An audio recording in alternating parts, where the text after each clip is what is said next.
Doll की horror story. Ragini की गुड़िया। एक छोटी सी गांव की लड़की थी रागिनी।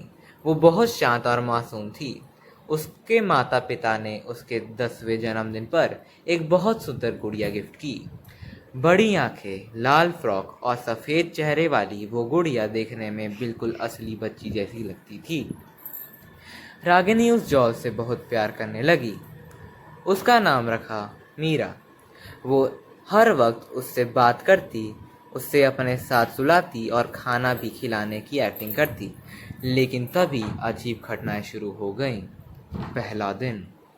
रात में रागिनी की माँ को लगा जैसे कोई रसोई में बर्तन गिरा रहा है।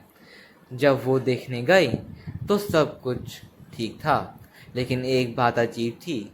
मीरा डॉल अब रागिनी के कमरे में नहीं, बल्कि रसोई की मेज पर बैठी थी। दूसरा दिन। रागिनी ने कहा, मम्मी, मीरा मुझसे गुस्सा है। उसने कहा कि अगर मैं किसी और से बात करूंगी तो वो सबको मार देगी। माँ ने हंसते हुए कहा, अरे वो तो बस एक खिलौना है। तीसरी रात। रात 3 बजे पूरे घर में बिजली चली गई। रागिनी के कमरे से जोर जोर से हंसने की आवाज़ आने लगी। तब उसके पापा अंदर गए तो रागिनी बेहोश पड़ी थी और दीवार पर खून से लिखा था, मीरा सिर्फ रागिनी की है। अगले दिन रागिनी ने खाना पीना छोड़ दिया।